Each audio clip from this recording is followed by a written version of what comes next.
Hello everyone, and welcome back to Spooky Hut. I know many of you listen to these videos to help you fall asleep, so before you doze off, it would be great if you could leave a comment letting me know where you're listening from around the world. If you're enjoying the episodes, don't forget to hit like and subscribe. Now let's get cozy, relax, and get started. My name is Marcus Reed, and I live in a small town called Pine Ridge, New York. I was 29 years old when I stumbled into something that defied all reason and left me questioning my own sanity. It was the winter of 2022, and I had recently accepted a position as a caretaker for the Holloway House, a grand but decrepit mansion on the edge of town. The job promised solitude and a break from the bustling city life. Little did I know, it would introduce me to a terror beyond my darkest fears. The Holloway House was an imposing structure. Its Gothic architecture, once grand, was now marred by decades of neglect. The iron gates were rusted, the gardens overgrown with thorny brambles, and the once stately columns now sagged under the weight of years. Inside, the house was just as foreboding. Dust-covered furniture, peeling wallpaper, and cobwebs filled every corner. The air was thick with the smell of mildew and decay. My job was to maintain the property and prepare it for renovation, but the task felt increasingly like a descent into an eerie, forgotten world. The first few days passed in a haze of cleaning and minor repairs. I fixed broken windows, cleared away cobwebs, and tried to make the mansion somewhat habitable. But as I worked, I began to sense a presence in the house, an unsettling feeling that I was being watched. At first, I dismissed it as nerves. The mansion was vast, and its silence was almost palpable. Then, things started to happen. Objects would shift or disappear, and cold spots appeared in random rooms. I chalked it up to drafts and my own overactive imagination. But as the days wore on, the disturbances grew more pronounced. I would hear footsteps echoing through the halls at night, only to find nothing when I investigated. Sometimes, I would catch glimpses of shadows moving out of the corner of my eye, but whenever I turned to look, there was nothing there. One evening, as I was preparing dinner in the kitchen, I heard a noise coming from the upper floors. It was a distinct, rhythmic tapping, like someone dragging their feet along the floor. I grabbed a flashlight and headed upstairs, but the noise stopped as soon as I reached the top. The hallway was empty, the wooden floorboards creaking softly under my weight. I searched each room but found nothing unusual. That night I was lying in bed, trying to shake off the unsettling feeling that had settled over me. The tapping began again, louder and more persistent. I got up, flashlight in hand, and opened my bedroom door. The hallway was dark, the only light coming from the flickering beam of my flashlight. As I walked down the corridor, I saw him. At the end of the hallway stood a tall, thin figure, dressed in an old-fashioned suit. But it was his face that struck me the most, or rather, the lack of it. Where his face should have been was a smooth, featureless expanse of flesh. There were no eyes, no nose, no mouth, just an empty, blank surface. The sight was so horrifying that I felt paralyzed. I blinked, and he was gone. I searched the house but found no trace of him. The encounter felt like a twisted dream. The following days were filled with more eerie occurrences. Doors would open and close on their own, and the whispers I heard seemed to come from nowhere. I started to keep a journal, recording each incident in an attempt to make sense of the madness. One day, while cleaning the library, I discovered an old leather-bound journal tucked behind a row of books. The cover was cracked, and the pages were yellowed with age. As I flipped through it, I realized it belonged to Jonathan Holloway, the original owner of the mansion. The entries detailed his life and work, but one entry stood out. Jonathan wrote about a man who had come to the house seeking refuge, a faceless man. The entries grew more frantic as they went on, describing the man's disturbing behavior and the fear he instilled. The last entry was nearly illegible, but it spoke of a curse and a warning. Never let him in. I was both fascinated and horrified. I decided to investigate further. I visited the local library and spoke to some of the older residents of Pine Ridge. They all had similar stories about a faceless man who had terrorized the town years ago, but no one seemed to know the full truth. The more I learned, the more I realized that the faceless man was not just a local legend. There were accounts of strange occurrences and disappearances linked to him. It seemed that his presence was connected to the Holloway house, but the details were elusive. The strange occurrences in the mansion grew more frequent. I began to feel his presence more intensely, an oppressive, suffocating feeling that seemed to follow me wherever I went. I would hear his footsteps, see his shadow moving in the corners of my vision, and feel cold spots in certain rooms. One particularly cold night, I woke to find the temperature in my room had dropped significantly. I got up to check the heating system, but it was functioning properly. As I walked down the hallway, I saw him again, standing in the shadows. His featureless face was barely visible, but the aura of dread he emanated was unmistakable. I tried to run, but the house seemed to warp around me. The walls stretched and shifted, making it impossible to find my way. The faceless man followed, his footsteps growing louder, more insistent. I stumbled into the library and slammed the door behind me, but I could still hear him scratching and tapping at the door. Desperate, I grabbed the journal I had found and searched for anything that might help. The entries spoke of a ritual to banish the faceless man, but the details were vague. I had no idea if it would work, but I had to try. I set up a makeshift ritual in the library, using candles and old symbols I found in the journal. I chanted the words, hoping they would drive the faceless man away. The temperature in the room dropped further, and the air seemed to thicken with an unnatural cold. The faceless man's presence grew stronger, and I could hear his rasping breaths getting closer. As I finished the ritual, I felt a sudden silence. The tapping and scratching stopped. The air seemed to clear, and the oppressive weight that had been pressing on me lifted. I waited, holding my breath, but the faceless man did not return. Exhausted and terrified, I fell asleep in the library. The next morning, the house was eerily quiet. I packed my belongings and left the Holloway house, never intending to return. I drove away from Pine Ridge, leaving the mansion and its dark secrets behind. I have tried to move on from that experience, but the memory of the faceless man lingers.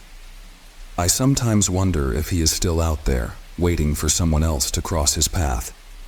I hope that whoever reads this will heed my warning. If you ever hear of a faceless man or a haunted house, be very careful. Some things are better left unexplored. I have never been the superstitious type.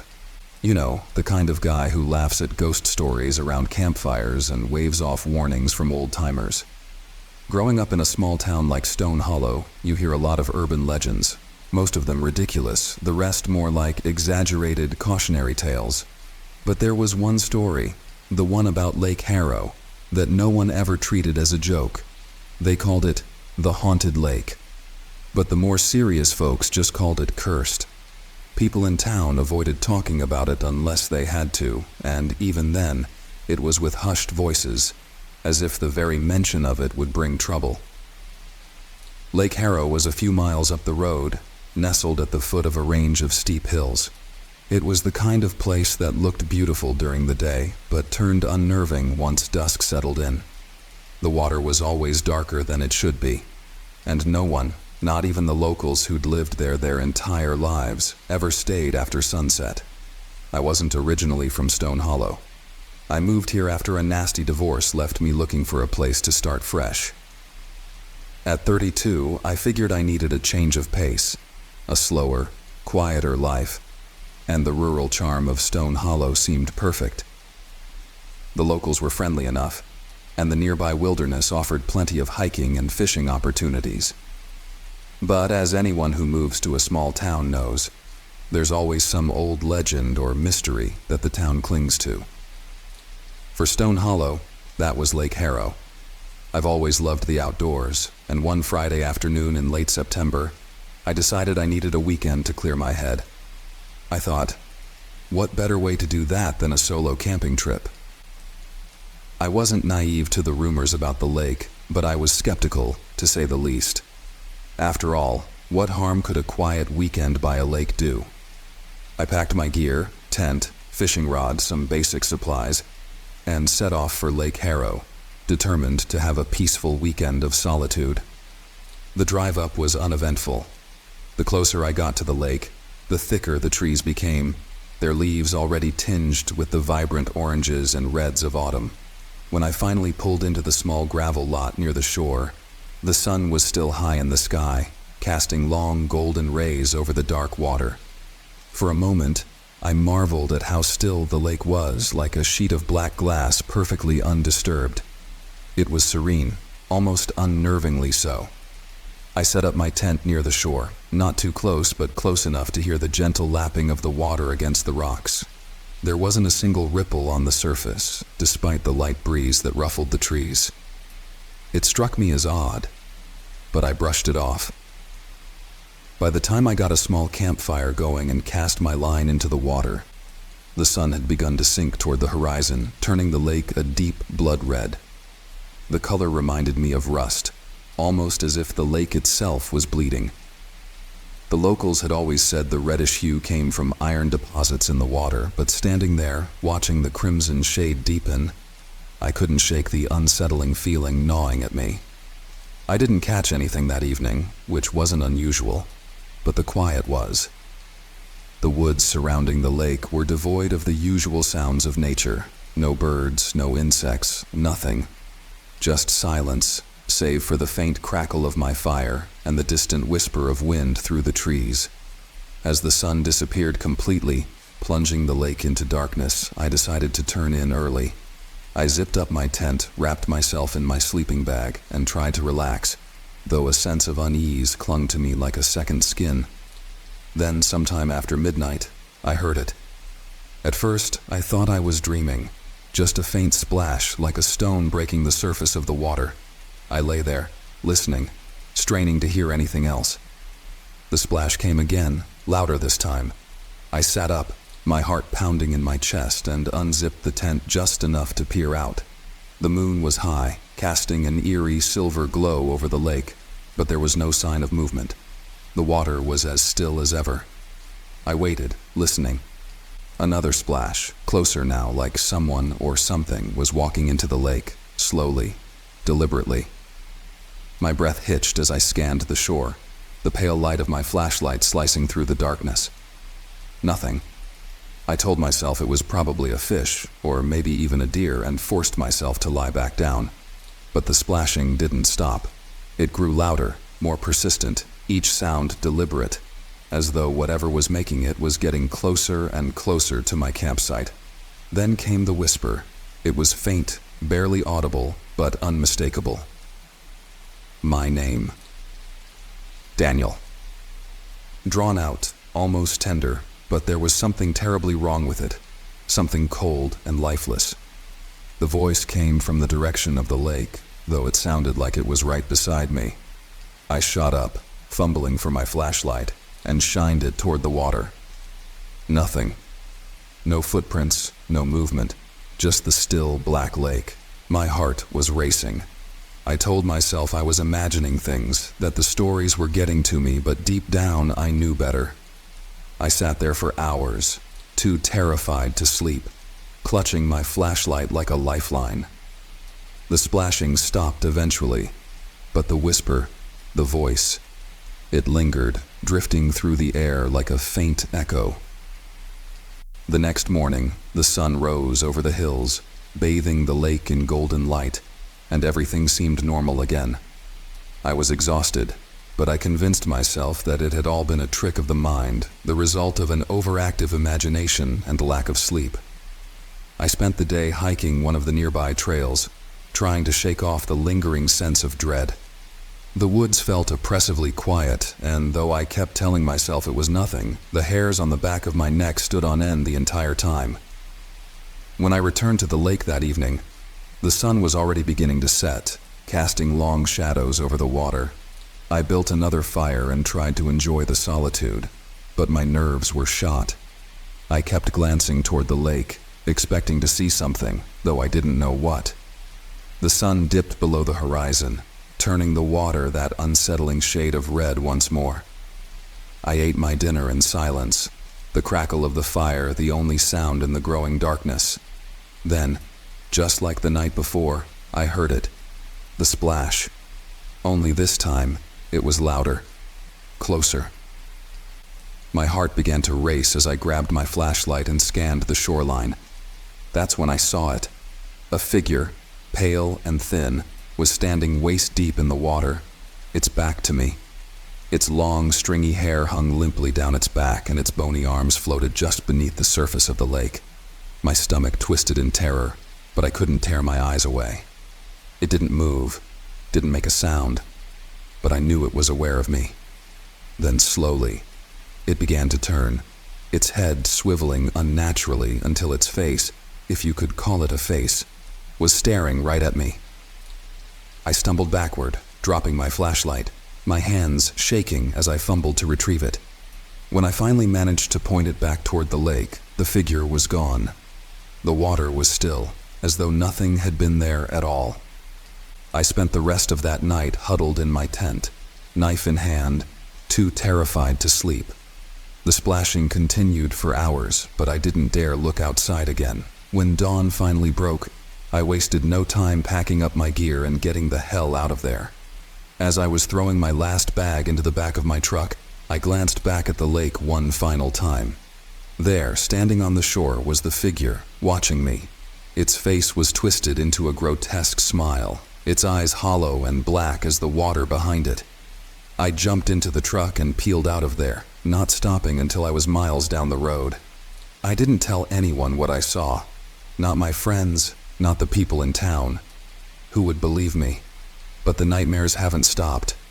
Every night I dream of the lake, of that figure standing in the water, calling my name. And sometimes when I wake in the dead of night, I can still hear the faint whisper of my name, carried on the wind. I know I'll never go back to Lake Harrow.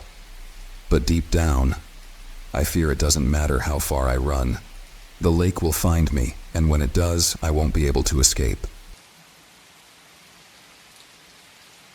My name is Ethan Woods, and I live in Camden, New Jersey. I was 34 years old when this incident happened to me, and even now, years later, I find it hard to recount without feeling a chill creep down my spine.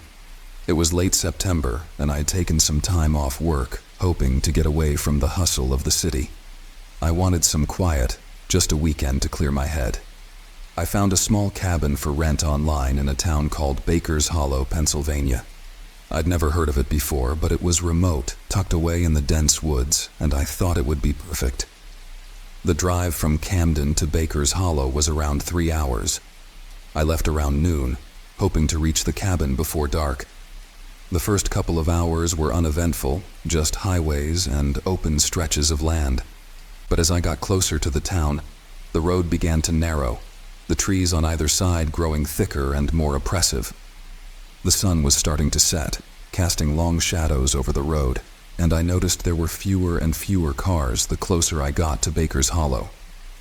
I didn't think much of it at the time, but looking back, that stretch of road into town felt unnatural. The air was heavy, as if it was waiting for something. I felt a slight sense of dread, but I chalked it up to the isolation. I hadn't been out in the woods alone in years. When I finally arrived in Baker's Hollow, the first thing I noticed was how small and quiet it was. There was a main street with a few old buildings, a grocery store, a diner, a post office, but not much else. It looked like a town forgotten by time. I stopped at the diner to grab a bite to eat and stretch my legs before heading to the cabin. The inside of the diner was as old and worn as the rest of the town. The booths were covered in cracked vinyl, and the air smelled of stale coffee and grease. There were only a few locals inside, all of them middle-aged or older, and they stared at me when I walked in, as if strangers didn't come through often. I sat at the counter, ordered a sandwich, and asked the waitress about the cabin I had rented. Her name was Lisa, and she was probably in her late 40s, with tired eyes and graying hair tied back in a ponytail. When I mentioned the cabin, she stopped pouring my coffee and looked at me with a mixture of surprise and concern. "You rented old Joe Simon's place?" she asked. I nodded. "Yeah, found it online. Is there something I should know?" She hesitated, then shrugged. "Not much out there. Just you in the woods. People around here don't much go up there anymore, but I suppose it's nice and quiet if that's what you're looking for." I asked her what she meant by "people don't much go up there anymore," but she didn't answer. She just gave me a tight smile and went back to wiping down the counter. The whole thing made me uneasy, but I didn't press her. I figured small towns always had their superstitions and gossip, and I wasn't about to let that spoil my trip. After finishing my meal, I got back in my car and followed the directions to the cabin. It was another 20 minutes outside of town, down a narrow dirt road that twisted through the woods. By the time I reached the cabin, the sun had dipped below the horizon, and the sky was a deep purple. The trees around the cabin loomed tall and dark, casting long shadows across the yard. The cabin itself was small, just one story with a stone chimney and a porch that looked like it hadn't been swept in years. The windows were dusty, and the wood was weathered, but it seemed sturdy enough. I grabbed my bags from the car, unlocked the door, and stepped inside. The air inside the cabin was stale and cold, like it hadn't been lived in for a long time. The furniture was old, but functional. A worn couch, a small table, and a wood-burning stove in the corner. There were a few shelves with dusty books and knickknacks, and the whole place smelled faintly of damp wood and mildew. I set my bags down and made my way to the bedroom, which was small and sparsely furnished with just a bed and a dresser. I decided to unpack later and went outside to gather some wood for the stove.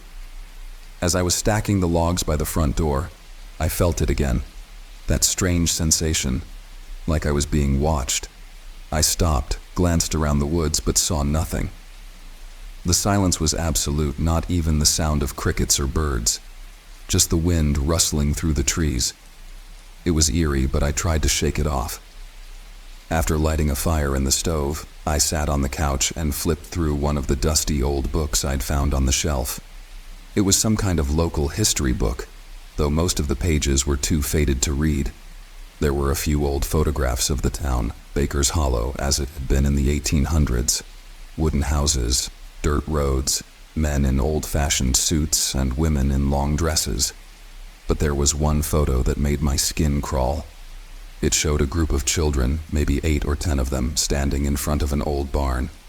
Their faces were expressionless, almost too still, and their eyes, there was something wrong with their eyes. They looked hollow, empty, and standing behind them was a man, tall and thin, dressed in a long coat.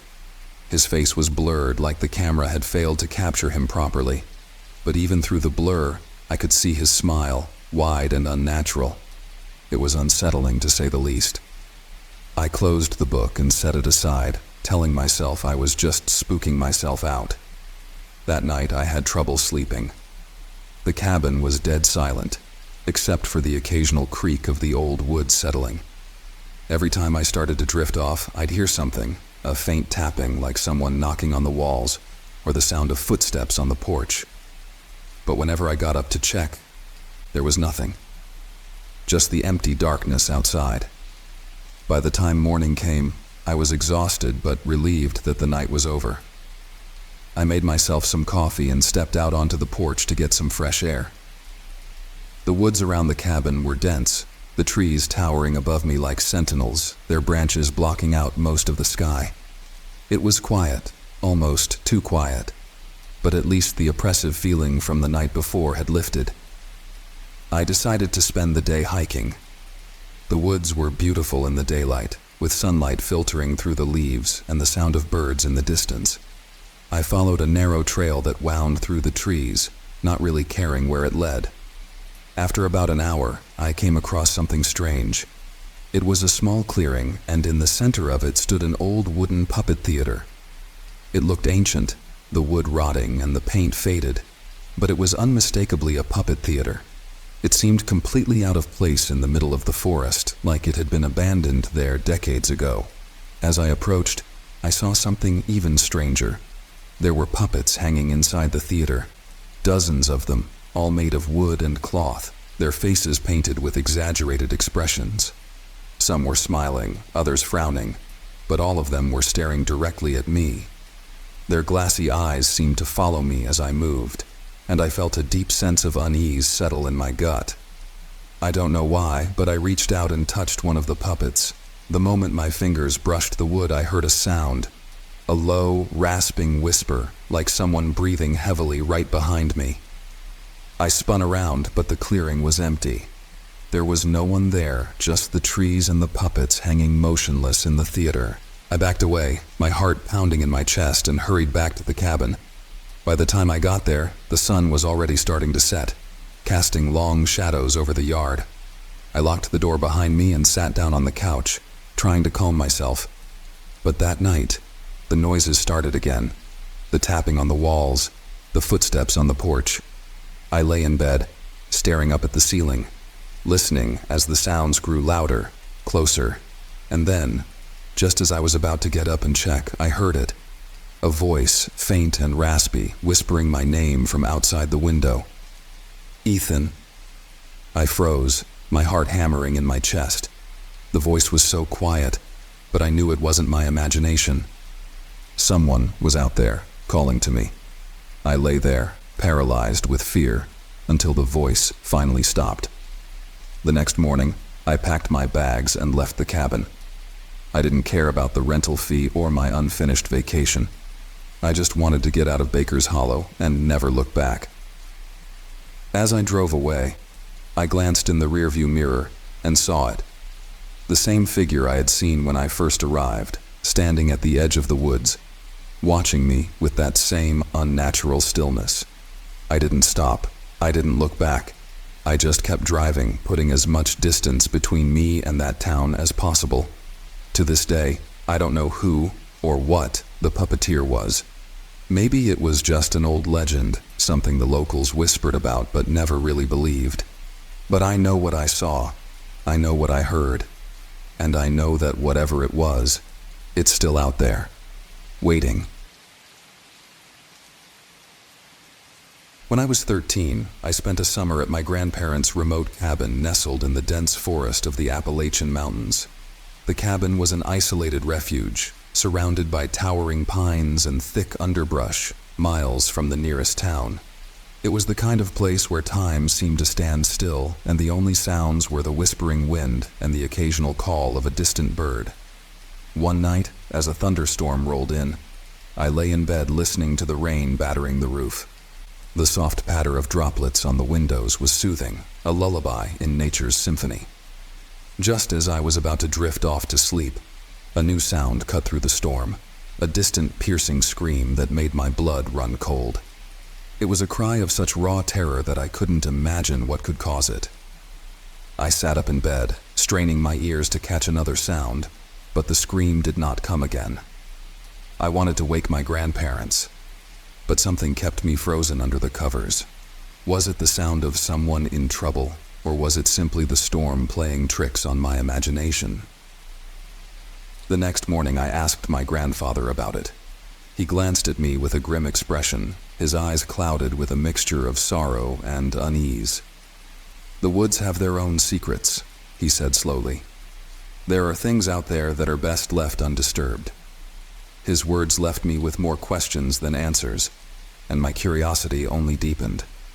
As the summer wore on, I found myself increasingly drawn to the woods. The forest seemed alive with hidden mysteries, and I felt a compulsion to uncover what lay beyond the veil of trees. By the time I turned 16, I had grown bolder.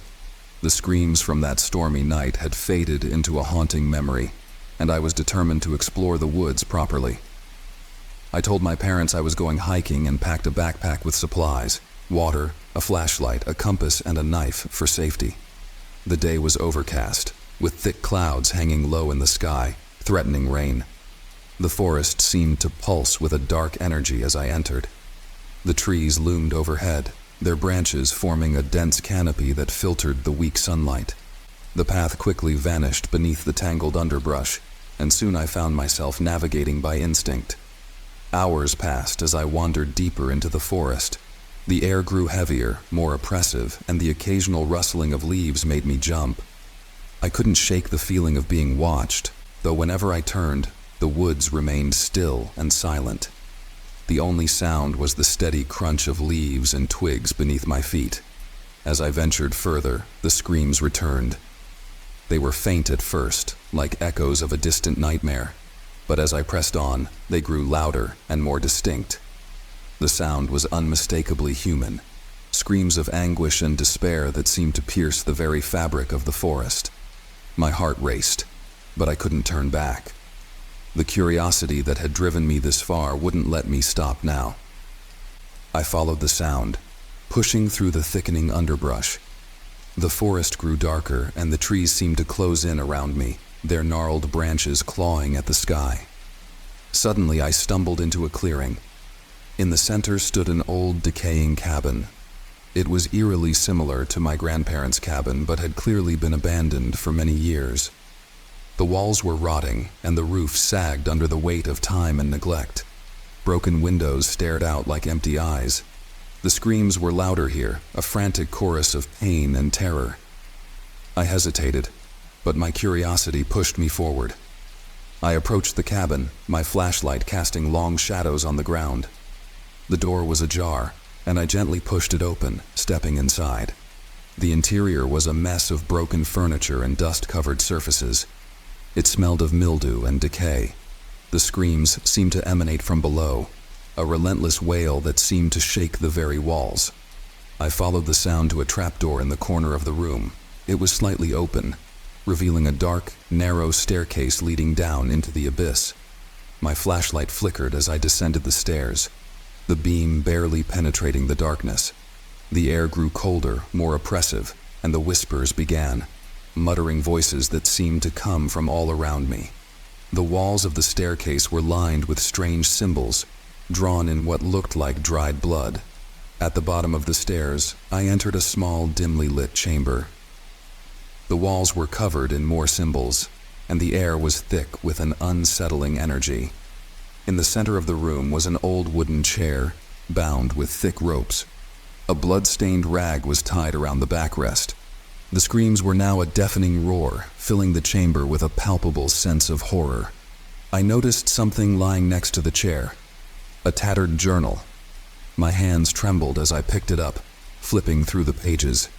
The entries were frantic, filled with erratic handwriting and disturbing drawings.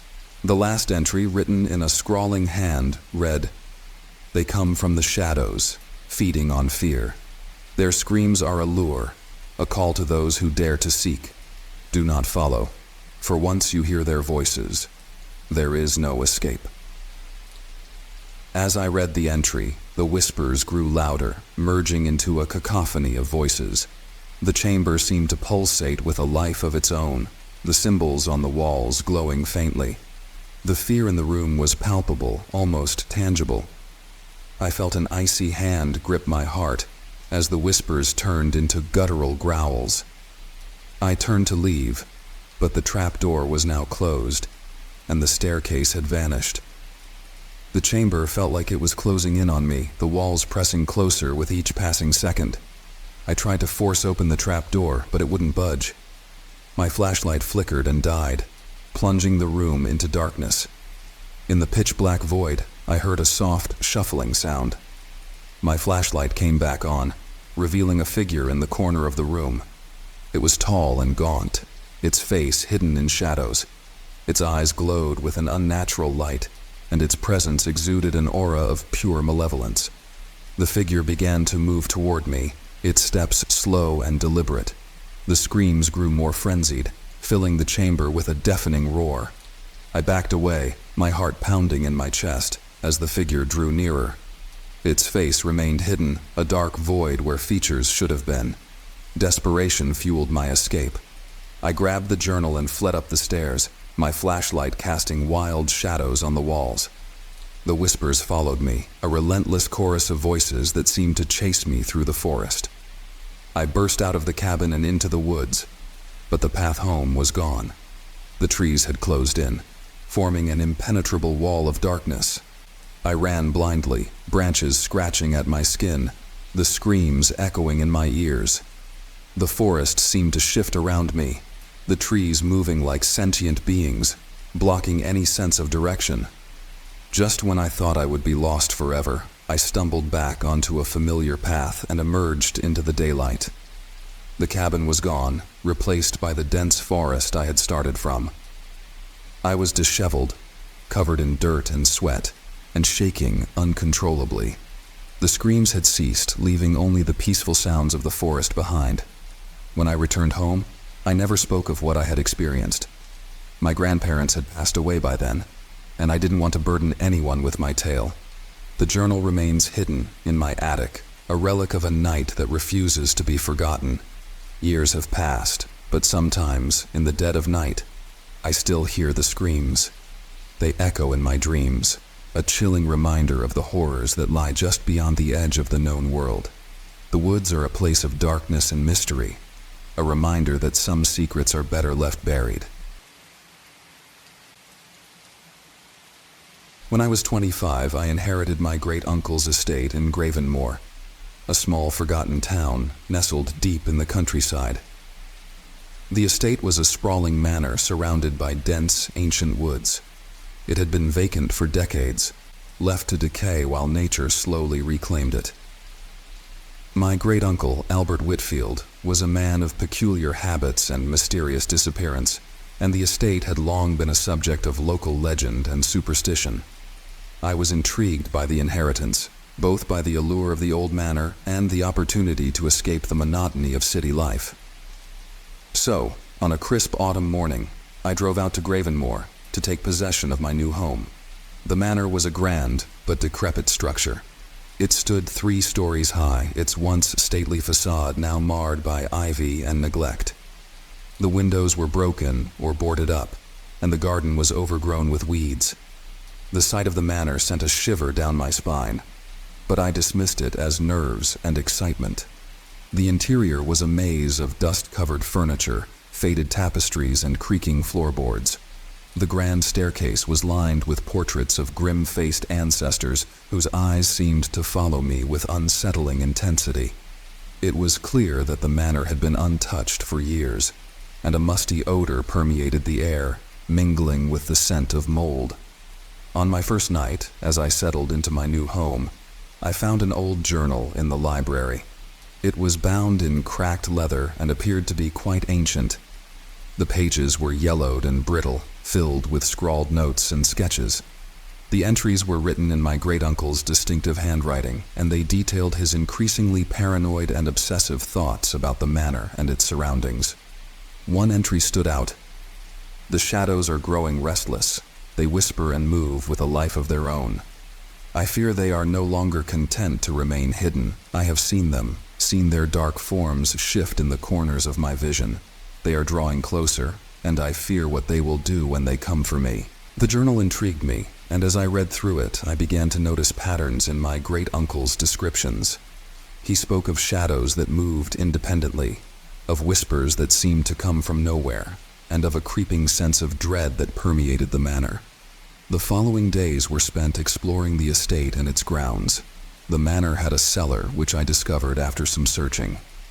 It was a large, dimly lit space filled with old furniture, dusty boxes, and strange artifacts that seemed out of place. Among the clutter, I found an ornate wooden box with intricate carvings. It was locked, but I managed to pry it open with a crowbar. Inside the box was an assortment of peculiar items: an old map of the estate grounds, a tarnished silver dagger, and several small unmarked bottles filled with dark, viscous liquid. The map showed various locations on the estate, including some I hadn't yet discovered, like hidden rooms and underground passages. That night, as I examined the map and the strange artifacts, a storm rolled in. The wind howled through the manor's broken windows, and the rain battered the old roof. The atmosphere was heavy with an almost palpable sense of foreboding.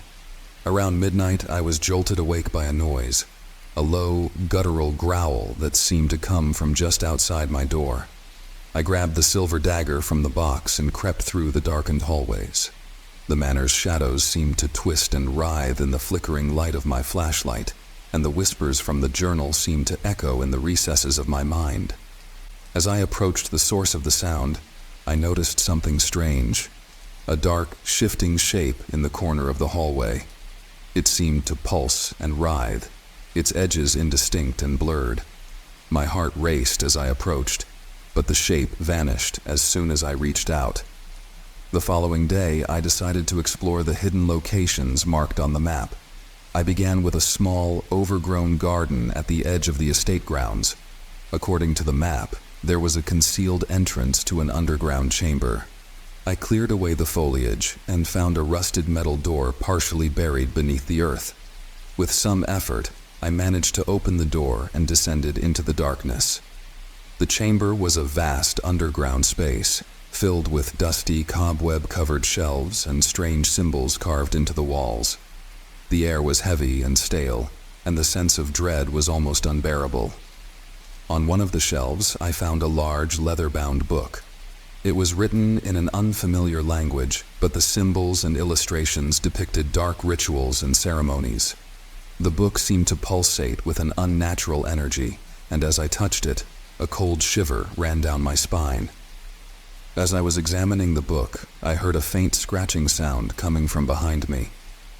I turned to find the shadows in the chamber shifting and coalescing into a vaguely humanoid shape. The figure was tall and slender, with hollow eyes that seemed to glow with an eerie light. Panic surged through me, and I fled from the chamber, slamming the metal door shut behind me.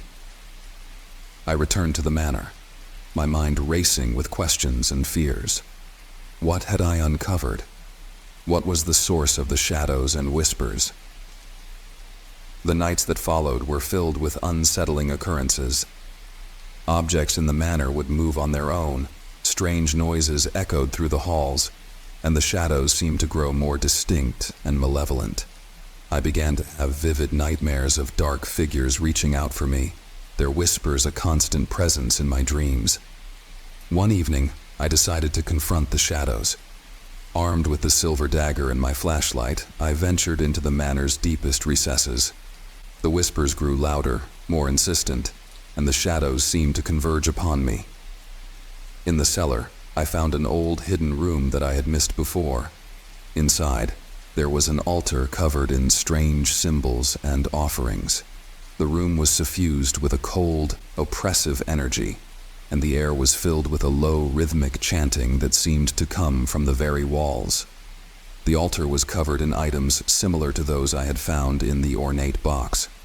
Dark liquids, strange talismans, and a large, ornate mirror. The mirror was covered in a thick layer of dust, but I could make out faint, shifting shapes in its surface. As I approached the mirror, the shadows around me began to move with a life of their own. They coalesced into a dark figure, which took on a more distinct form, a gaunt, spectral entity with hollow eyes and a malevolent grin. The figure reached out toward me, its form shifting and undulating. In a moment of sheer terror, I grabbed the silver dagger and plunged it into the mirror. The glass shattered, and the room was filled with a blinding light. The shadows recoiled, and the oppressive energy seemed to dissipate. When the light faded, the room was eerily calm. The altar and the strange artifacts were gone, replaced by the dusty remains of the old cellar. The mirror's shattered pieces lay scattered on the floor, and the dark figure had vanished. I left the manor the next day, my nerves frayed and my mind unsettled. I couldn't explain what I had experienced, and the manor remained a haunting mystery. I put the estate up for sale and moved away, hoping to leave the shadows of Gravenmore behind. Years later, I occasionally hear stories about the manor. Locals speak of a haunted house, of whispers in the dark, and shadows that move on their own. The manor still stands, a relic of a forgotten past, and the shadows of Gravenmore remain a chilling reminder of the unknown horrors that lie just beyond the edge of our understanding. When I was 29, I inherited an old house from a distant relative I had never met. The house was located in a small, remote village called Hollow Creek, nestled in the heart of the English countryside. I had only heard about Hollow Creek in passing, and the house itself was a complete mystery to me. The inheritance came as a surprise. I was a city dweller, used to the clamor and chaos of urban life. The idea of owning a country house seemed idyllic, but the timing was odd. I was in the middle of a demanding job and had little desire to uproot my life, but the opportunity was too intriguing to pass up. The house was a sprawling, two-story Victorian mansion set on the edge of a large, overgrown estate. The mansion was surrounded by dense woods and tall hedges, which gave it an air of isolation. The villagers, when I arrived to take possession of the house, were distant and wary. They exchanged glances and murmured among themselves, but no one offered much in the way of conversation. Inside, the house was a labyrinth of rooms and corridors. The air was thick with dust, and the musty scent of age hung heavy. The grand staircase led up to a second floor, where a series of rooms seemed to open onto one another in a confusing layout. The walls were lined with faded wallpaper, and old, ornate furniture was covered in white sheets. On my first night, as I explored the house, I found a room on the second floor that was locked. The door was heavy, with an intricate iron lock that seemed both old and unusual. I was curious but decided to leave it for later. My first priority was to settle in and make the house livable. As the days went by, I began to experience strange occurrences. Objects in the house would move on their own. Books would shift on shelves. Furniture would be rearranged, and doors would creak open by themselves. I initially dismissed these as the quirks of an old house, but as the disturbances grew more frequent, I started to feel a growing unease. One night, while trying to sleep, I heard a faint, rhythmic tapping sound coming from the locked room. It was as if something or someone was trying to get out. I felt a chill run down my spine, and despite my rational mind telling me it was nothing more than the house settling, my nerves were on edge. Determined to investigate, I found a locksmith in the village to open the door. The lock was difficult to manage, but after some effort, the door creaked open, revealing a dark, dust-covered room. Inside, I found a small study, lined with bookshelves and filled with old, musty books. The room was furnished with an antique desk and a large, ornate chair. On the desk was a large, leather-bound journal, its cover cracked and worn. I opened it carefully, and the pages were filled with meticulous notes and drawings. The journal belonged to a man named Arthur Carrington, the last occupant of the house. His writings were disturbing, filled with accounts of strange occurrences and growing paranoia. One entry caught my eye. The watcher is always there, lurking in the shadows. I see its eyes watching me from the darkness. It knows what I am doing, what I am thinking. I have tried to leave, but the house will not let me go. It holds me here, bound by fear and darkness.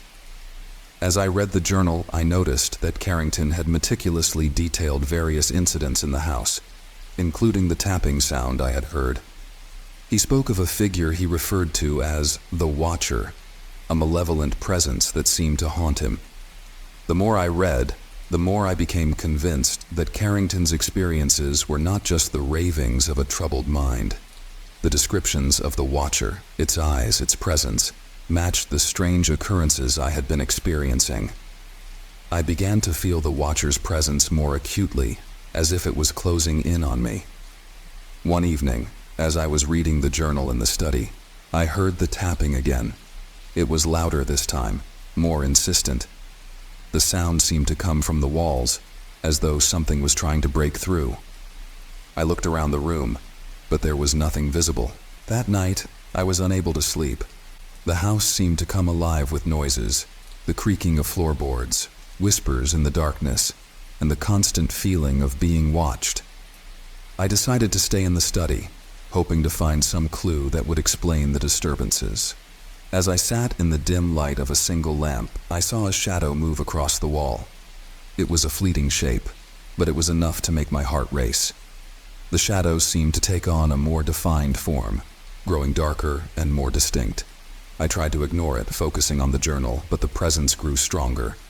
The shadow moved closer, and I felt a cold draft sweep through the room. The tapping grew louder, more rhythmic, as if something or someone was trying to get my attention. Suddenly, the lamp flickered and went out, plunging the room into darkness. I fumbled for my flashlight, but it too seemed to have failed. In the pitch-black room, I felt a presence behind me, a cold, malevolent force that seemed to suffocate the air. The shadow materialized into a dark, indistinct figure, its eyes glowing with an unnatural light. I could feel its gaze on me, a penetrating, oppressive force that seemed to reach into my very soul. The figure seemed to move closer, its presence overwhelming and suffocating. In a panic, I grabbed the journal and fled the study, stumbling through the darkened hallways. The whispers grew louder, a chorus of voices that seemed to come from every direction. I could feel the figure pursuing me, its presence growing more intense with each step. I ran to the main hallway and found myself face to face with a large, full-length mirror. The figure was reflected in the glass, its dark form looming over me. The eyes in the reflection seemed to follow me, and I could see the figure's mouth move, though no sound came out. Desperate, I grabbed the mirror and threw it against the wall. The glass shattered, and the figure seemed to dissipate with the sound of breaking glass. The whispers ceased, and the oppressive presence lifted.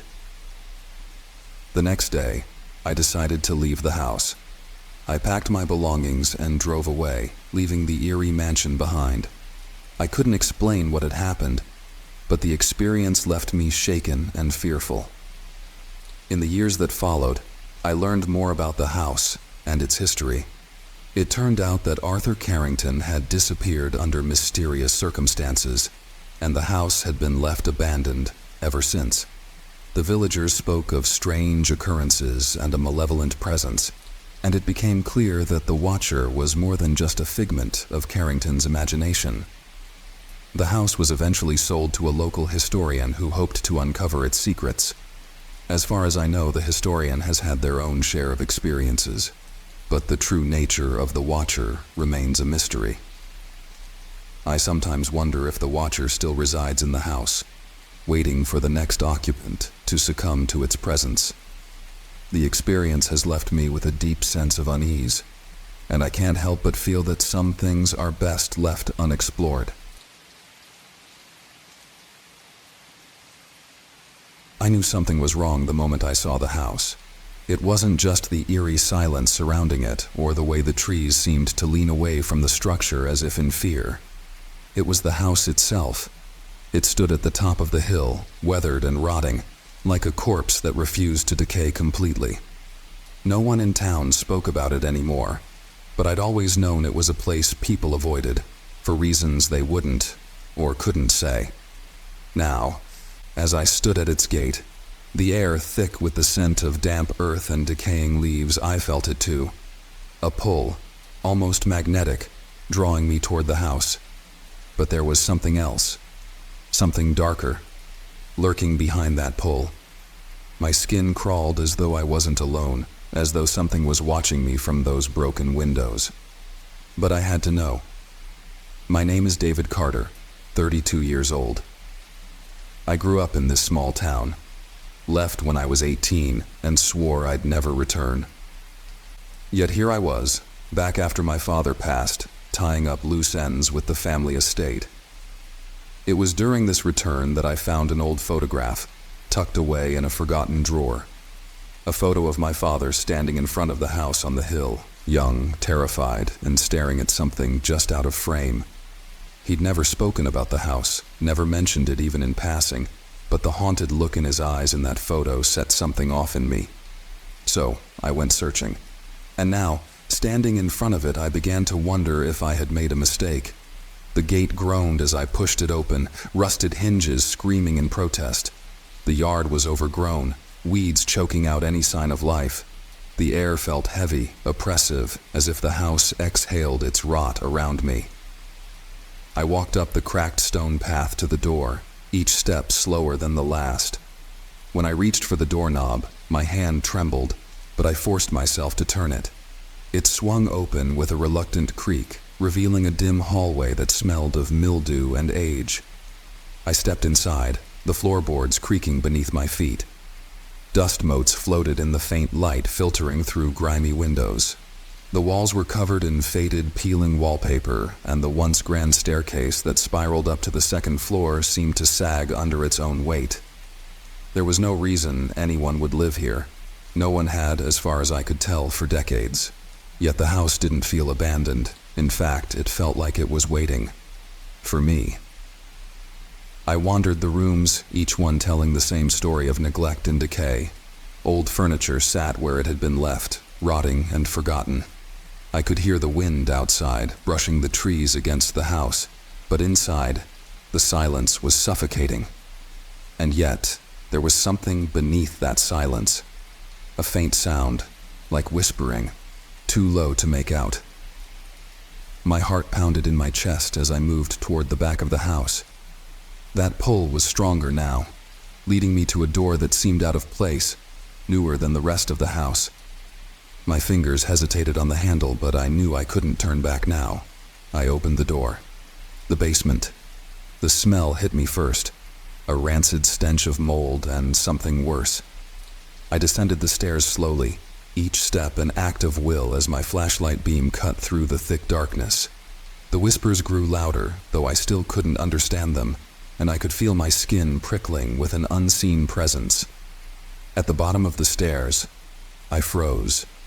There, in the center of the room, was a chair, and sitting in it was someone. My flashlight flickered, and for a moment I saw it, a figure, bound and hunched over, the flesh gray and sagging, the smell of rot overpowering. My mind reeled, and I stumbled backward, dropping the flashlight. Darkness swallowed the room, but I could still hear the whispers, clearer now. "You shouldn't have come here." The voice was not my own. It was deep, rasping, and it came from everywhere and nowhere all at once. I fumbled for the flashlight, hands shaking, and when I finally found it, I turned it on again, only to find the chair empty. No body, just the chair, sitting there, as if mocking me. Panic surged through me, and I bolted for the stairs, taking them two at a time. I could feel something behind me, something cold and malevolent, chasing me up, reaching for me. The door slammed shut, just as I reached the top, sealing me inside.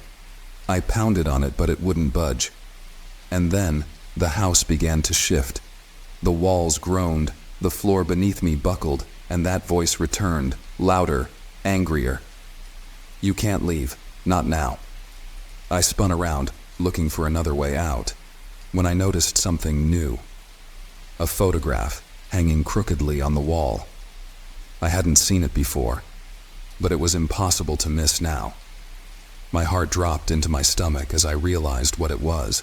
It was the same photo I had found in my father's drawer, but this time it was different. This time, it wasn't just my father in the picture. I was there too. Staring at something just out of frame, my face a mask of terror. I stumbled backward, my mind racing. How? How was this possible? I hadn't been in that picture. I wasn't even alive when it was taken. And yet, there I was, staring back at myself, trapped in that moment. A sound, footsteps, creaked behind me. Slowly, I turned around, knowing I wouldn't like what I saw. It was my father. Or at least, it looked like him. His face was hollow, his skin sagging and gray like the thing I had seen in the basement. His eyes were black, voids of nothingness, and his mouth hung open in a twisted grin. "You came back," he rasped, "just like I knew you would." I tried to speak, but no words came. My body was frozen, my mind screaming, but I couldn't move. "You belong here now," he said, stepping closer. "The house. It doesn't let go." I stumbled back, desperate to escape. but the walls seemed to close in around me. My father, or whatever he had become, reached out a withered hand, cold fingers brushing my skin. And then everything went dark. When I woke up, I was no longer in the house. I was outside, lying on the hill, the sun setting in the distance. The house stood silently behind me, but something was different. The air didn't feel heavy anymore. It felt empty. I scrambled to my feet, shaking with fear and confusion. How had I gotten out? What had just happened? I looked down at my hands, and that's when I saw it. Clutched in my fist was the photograph, the one with me and my father. But now it was just me. Just me, standing in front of the house, staring at something out of frame. And then, from the distance, I heard it. A whisper. "You'll come back." I ran, leaving the house behind, but I know, deep down, that it's not over. The house on the hill still waits, watching, and one day I'll have no choice but to return. And this time, it won't let me go.